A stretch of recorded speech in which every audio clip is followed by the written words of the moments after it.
Bonjour à tous, bienvenue dans cette nouvelle session de questions-réponses en physique de 5e secondaire. Encore une fois, je vous invite certainement à me poser toutes vos questions et à faire en sorte là, que je puisse y répondre là, rapidement avec justement une petite séance vidéo. Merci à Alicia pour cette question aujourd'hui. Et si vous en avez, comme Alicia, ben, n'hésitez pas, si vous êtes parmi mes élèves, m'envoyer un courriel ou encore utiliser le site Slido, là où on répertorie les questions de physique. Et vous avez l'adresse pour ce site-là en bas, là, dans la description de la vidéo. Donc, c'est parti. Question qui porte là, sur les exercices à faire en lien avec les machines simples. Donc, dans votre document de notes, je vous rappelle, vous avez quelques exercices là, à la fin du document sur les machines simples. Et c'est là que tout se trouve, là. Et ça, c'est le dernier exercice, là, le numéro 9 à la page 5. Donc, il y a à faire là, sur les machines simples. Donc, c'est parti. On parle ici d'un champion olympique du 100 mètres qui parcourt pendant les 3 premières secondes de la course une distance de 7,2 mètres avec une accélération de 5 mètres par seconde carré. Calcule la puissance du coureur, sachant que sa masse est 78 kg. Donc, on a beaucoup d'informations dans cette question-là. On va essayer de démêler là, tout ce qu'on a ici, puis être capable le plus rapidement possible d'arriver à une réponse là, pour calculer la puissance. Donc, peut-être la première chose à faire, c'est d'établir quelles sont nos données. On nous parle ici du 100 mètres. Je ne pense pas que cette donnée-là est particulièrement importante ici, parce qu'après, on nous dit qu'il parcourt une partie de la course. Donc, les 3 premières secondes où il franchit 7,2 mètres. Donc, le 100 mètres au total ne nous intéressera pas vraiment. Nous, on se concentre vraiment sur la première partie de la course, les 3 premières secondes où on a franchi 7,2 mètres. Donc, justement, en parlant de différentes données importantes, ben, la première donnée peut-être qu'on veut prendre en considération, c'est le fait que la partie du mouvement qu'on considère ici, c'est les 3 premières secondes. Donc, ça représente le temps. Donc, 3 secondes. Ensuite, la distance de 7,2 mètres qui a été franchie. Voilà. Je vais juste mettre ici le 7,2 mètres. Voilà. Donc, on va associer ça à delta x, déplacement, 7,2 mètres. Ensuite, l'accélération. Donc, accélération, 5 mètres par seconde ou 5,0 mètres par seconde, carré, pardon. Et finalement, on cherche la puissance, donc sachant que la masse du coureur est de 78 kg, donc on va noter ça ici, la masse 78 kg, et nous, ce qu'on cherche, c'est la puissance du coureur, ici, avec ces informations. Donc, on a beaucoup d'informations, de données, mais comment combiner tout ça ici pour arriver ultimement à trouver donc la réponse. Donc, ce que je propose ici, c'est de travailler un petit peu à l'envers. C'est de travailler à partir des définitions qu'on connaît euh, des différentes quantités, puis essayer d'élaborer là, sur chacune de ces quantités-là. Donc, commençons avec ce qu'on cherche. La puissance. Donc, la puissance, on sait que c'est le travail effectué, donc l'énergie dépensée par le coureur divisé par le temps. Donc, qu'est-ce qu'on connaît dans cette formule-là? Bien, on connaît le travail, pas le travail, le temps. Voilà, delta t ici. Donc, ça va, on le connaît. On sait que c'est 3 secondes. Le travail, lui, on ne le connaît pas. Donc, on ne sait pas c'est quoi le travail effectué, l'énergie dépensée par le coureur.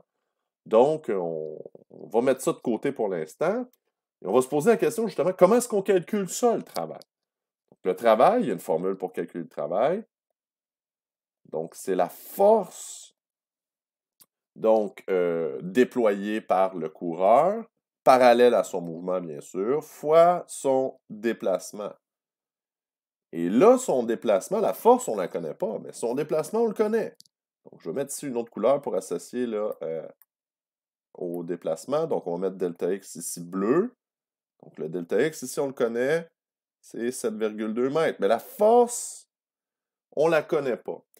Et là, c'est peut-être là, justement, que le problème se pose, c'est comment faire pour arriver à trouver la force avec toutes les informations que j'ai ici. Et là, il faut intégrer essentiellement des notions du chapitre 5 sur les forces, parce qu'on a la définition de la force ici.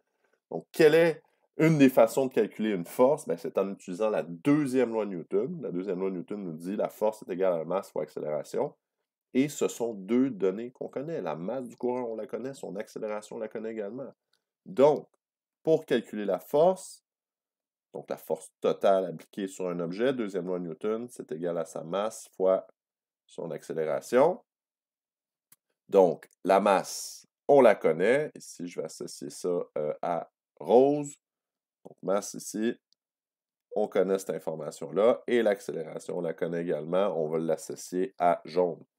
Voilà ici, donc l'accélération, ici, jaune, on connaît. Donc, si on récapitule à partir de maintenant les différentes étapes, là, ça va bien aller. Donc, on va être capable de calculer la force avec la masse et l'accélération. On va y aller à l'envers de ce qu'on a fait ici. Donc, masse, la force avec la masse, l'accélération. Avec la force, on va être capable de calculer le travail avec le déplacement. Et avec le travail, on va être capable de trouver la puissance en divisant par le temps. Donc, on a 3 étapes de calcul ici qui nous attendent pour être capable d'arriver à trouver notre résultat. Donc, c'est parti. Donc, allons-y en premier lieu avec la force, qui est égale à la masse fois l'accélération. Donc, la masse du coureur de 78 kg fois une accélération de 5,0. Et là, ici, je vais transformer l'unité de mesure de mètre par seconde carré en newton par kilo, parce que quand on travaille avec la deuxième loi de Newton, c'est plus facile de travailler en newton par kilo. On va obtenir des newtons à la fin. Donc, ils n'ont pas là, kilogramme fois mètre divisé par seconde carré, qui est la même chose que des newtons, mais c'est peut-être plus difficile à voir. Donc, 5 newtons par kilo. Les kilos s'annulent. Et donc, 78 fois 5, là, je vais faire le calcul ici pour avoir la réponse finale. Donc, ça fait 390. Donc, 390 newtons.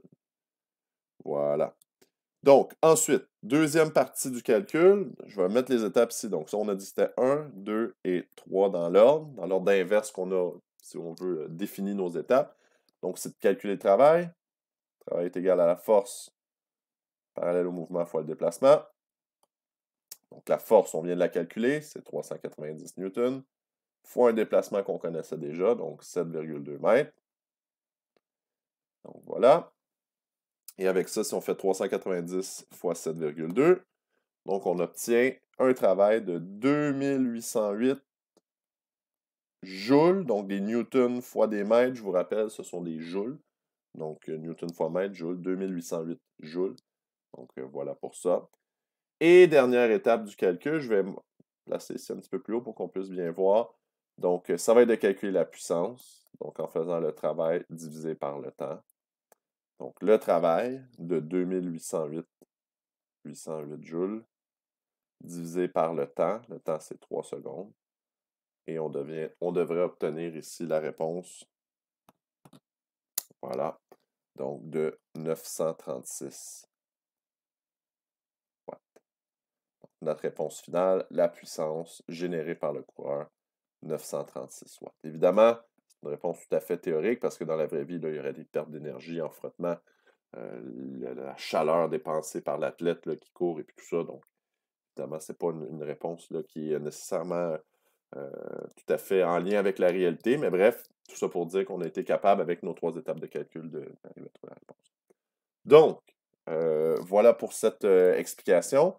Et si vous avez quelconque autre question là, sur des sujets connexes, donc soit sur les machines, sur l'énergie, quoi que ce soit, n'hésitez pas à communiquer avec moi pour mes élèves par courriel ou encore sur le site Slido. Je vous rappelle que le lien pour le site pour poser vos questions se trouve dans la description de la vidéo.